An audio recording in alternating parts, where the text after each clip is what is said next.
Hey, I just finished, I think, number 7 in pads. Did a little bit of live, about 20 minutes worth. Thought defense got a little better today. I'm not sure the offense took a lot of steps, but I think the defense got a pretty good grasp of what we got put in so far. So we'll go shorts tomorrow, and then we'll have a pretty big scrimmage Saturday. Maybe try to get about 100 plays or so in on Saturday. Rich, the other day when you were in pads, you weren't real happy with their physicality, especially the lines. You said, I think that they were dancing a little bit too much. So are you seeing improvement, just defense Not today? much today. I thought defensively we moved and were pretty active. Offensively, and part of it, we weren't coming off the ball. And part of the reason wasn't their fault. I don't know, we got quarterbacks for being vocal enough. I mean, I'm standing behind them. I could barely hear the cadence. And so when you don't come off the ball, when you're the way you're supposed to, it could be a multitude of things, and that's just one of it. Is that we're not verbalizing our get off the ball time enough. You're over a week into camp now officially. What have you learned during this point? What do you still need to learn about the team? How far along would you say you are in comparative to where you wanted to be? Probably about where I thought we would be, which means we still got a long way to do. I wanted to do a little bit more scrimmaging today, but we're down to just a couple running backs practicing. That makes it hard. I even put slot receivers back there a little bit, so that has something to do with it. But we're still learning a lot of stuff. So that's why Saturday's got to be and we got to play a lot of football on Saturday, this Saturday coming up, because we got to get more evaluations done. But I'm not panicking. We still got, 3 weeks? 3 weeks and 2 days. So we got time to get ready. With 3 weeks, though, to kind of piggyback off that question, when is there a point for you that you would have to maybe start expediting things or saying that if you don't get it now, then we just have to go to somebody else? Like, when do you get to that point? Because the season is coming up. You can't. It's a good question. It's usually 2 weeks. I kind of give this, like the staff about 2 weeks before the first game. It's like, okay, who do we think we're at right now? And it could be all the way up until game week, but usually 2 weeks before the game, you should have an idea about who's ready to win with, who's not ready to win with, and then what do we do well, what don't we do well. And so that's a week and a half going before I kind of say, okay, this play you're going out, this play's going out, this guy's not going to be ready, this guy's going to be ready. And that, there are some guys that will emerge, after I kind of put that deadline. So I don't have to pick a starting unit until, what time's the game? I'm serious. There will probably be several guys that are up until 159 that we're not sure is going to be starting, which is a good thing if they're both good enough to win with. They'll both play. But game plan wise, you have to know before that. Game plan wise, we got to get down. You normally start at least a week and a half, maybe 2 weeks, getting ready for your first game, your scheme wise, what you're going to put, all that. So we got a week and a half to not experiment, but to see what we can really do well. And that's actually every day now, like we're going out and I'm like, okay, what do we do well? What does this quarterback particularly do well? What does that So that's kind of daily thing now. Rich, we talked to Gabe Franklin here after you, so brings me to safeties. Talk about some of those individually. I mean, you had a couple of them, Fred Perry, Derek Carter. Tell us what they bring, what you see with them, and any of the others you want to talk about. Yeah, I think it's a pretty athletic group. They're not nearly as big and athletic as they were in the early 80s. It made me think of that, how big our DBs were, because we had I don't know if I'm off subject here, which I usually go. We had an alumni deal, and a couple of the DBs I played with here, like Steve Newberry, came around, and Steve's like 6'3" and a half. We weren't nearly as athletic as these guys, are as fast, but a whole lot bigger. Our guys nowadays are not quite as big, but boy, they're pretty athletic. And there's a whole bunch back there. Like I said, that whole secondary, I think you guys could help me. Is there any of them that I don't think any of them started for us last year, so they were young guys. There's a couple young guys that are back from last year, and then a whole bunch of transfers. So it's a pretty athletic group, and we do a lot with them too. You hear good things about what Fred Perry did for you at Jack State. Yeah. What kind of player is he? Oh, he's a physical guy, and he played a couple different positions for us.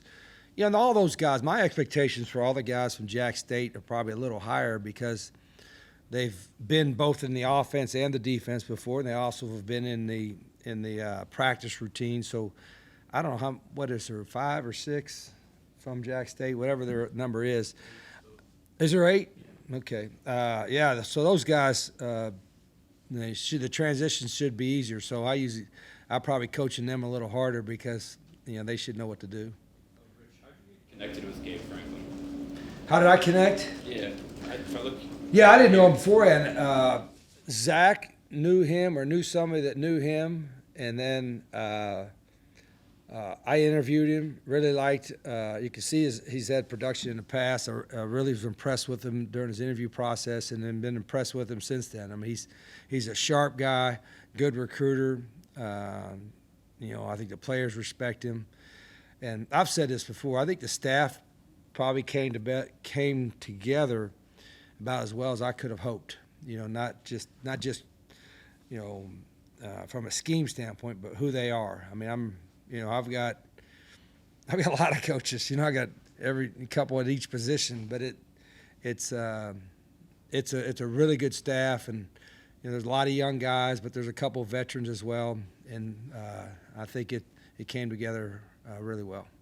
Rich, how do you format your scrimmages like you'll do Saturday? Do you just put time on the clock and let them go, or do you set up scenarios? Or Yeah, I'll create scenarios from a field position standpoint. Backed up, midfield, gold zone, red zone.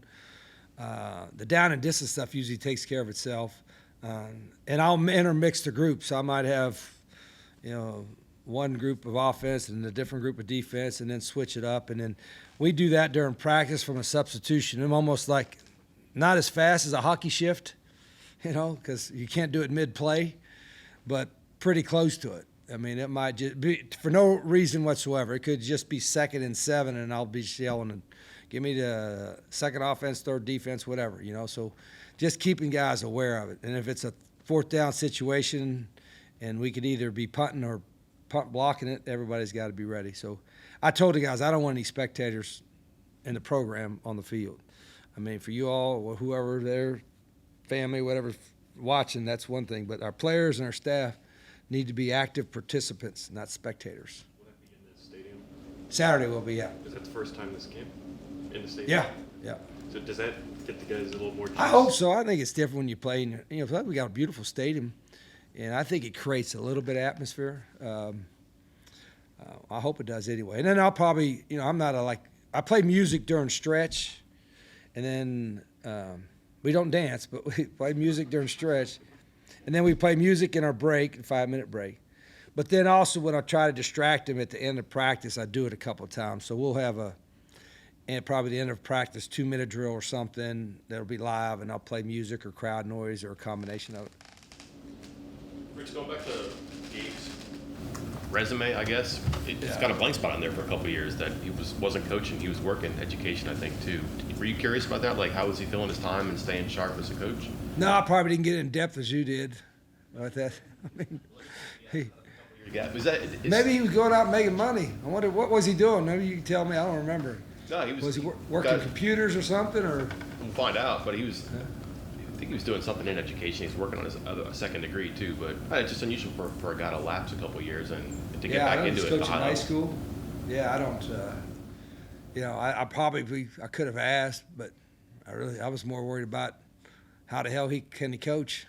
If he was like building houses or something, maybe I could ask him, hey, do you build a house? He can help Miss Rita put an addition on the house or something. Yeah, I don't know. It's a good question. I didn't know, so I wasn't concerned what he was doing. Obviously, I hired him. I think he's been a great addition. But yeah, and everybody's kind of got a story. I think nowadays it's like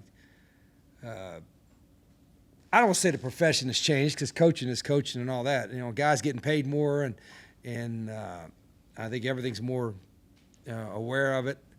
But and I don't think, you know, I still think coaches, they put a lot of time in, they make a lot of sacrifices, and it's you gotta love what you're doing, not like it, like anything else. You guys probably love what you're doing, you love writing, you know that's. I hope everybody picks a vocation, not a job. Same way they're players. You know, find something you love to do and be good at, and then you'll never worry about going to work, right? Talking about how Zach's scheme is pretty complex, so any surprise that the defense seemed to be ahead of the offense today? Not really. And there was like, and I don't know if they were saying they were really ahead. I thought that they were more aggressive off the ball, and I don't think that's due again to our offense not knowing what to do. I think it was because they weren't anticipating the snap count. Like, there's not the intensity in individual that carries over to team, and that was my point with the big guys and the quarterbacks. I mean, you got to have a sense of urgency when you're playing, and it's real, and that's usually different when you go live, and I think that was the case today. I was going to ask that you mentioned the offense didn't take a step today. What did they not do to not take a step besides just the cadence of the quarterbacks, just overall collectively? We still had, and again, it's not just one guy. It's just one guy making a mental mistake on one play, another guy making a mental mistake on another play, and it's the same plays that we've been running for 4 or 5 days. To me, that's we've got to coach them better. They got to be a little better concentration on that. Like I told them, I said, we're all going to make mistakes every day. Let's not make the same one tomorrow we made today, because we're going to make some tomorrow, so we got to move on. And that's the frustrating part. If we're making the same mistake in 3 days that we made today, we did a crappy job coaching them. Other than the urgency part with the quarterbacks, did you find anything out about it today? No, you want to know the depth chart? All right, I'm going to tell you who's going to start here in 3, 2, 1. No, probably not. Even if y'all know that, even if I know. Yeah. Now, why the hell would I tell you? I mean, seriously, I always think that I don't play a game with like, oh boy, this quarterback's going to do this, and they're going to prepare for that guy, and that ain't it. It's just like I want people to buy a ticket and come to the game. I don't know if it's sold out. We sold 32,000 season tickets. It holds 60, so I don't know how many students are. That's not counting students, right? So hell, you can still buy a season ticket, right? Boy, I tell you, I might have it. I might just do an email, Markel, and everybody buy a season ticket. They're going to know who the starting quarterback's going to be 1 hour before everybody else, 1 hour before kickoff. The rest of y'all got to wait till 2. Is it time? 2 o'clock? Miss Reed is probably going, you are telling me, aren't you? She'll come to practice. I'll preface by saying I'm not looking for any names or specifics, but with the running backs, you say there's only 2 practicing. Yeah, right they're just now. banged up. Yeah, well, Jaheim practicing now. Jaheim and Hubbard, and then Andre Devine is a late addition off the waiver wire. Might be joining us. So, but he just had 2, Dior Hubbard and Jaheim. There's the 2 running backs that are probably because Clay Ash got banged up, and then Cannon got banged up, and who else was hurt? Who? Yeah, Knighton ain't eligible yet. We're on him. Ty Edwards is not eligible yet. So yeah, we're actively looking in the portal. You mentioned Andre joining you though. Yeah, we hope. At this point in early August, how much players on waiver, whoever else you're bringing on, how much can a player who joins you now be ready to go for you? The guys that we would add in now, and there's obviously not going to be many, but there might be 1 or 2 running backs or whatever. I mean, you're going to kind of force feed them a little bit what they can and can't do, and kind of go from there. But I think it's not really that complicated what we do. It's just at a different pace or tempo. So, typically you get in a huddle and they tell a play, and you got 10 guys that tell you what to do. And then for us, it's no huddle, faster. So that kind of makes it a little harder for them to catch on, but they can do it. Rich, you mentioned quarterback communication. How's the offensive line doing in that regard? You know, whoever it is making the calls and kind of gelling together. Yeah, I'm all for it.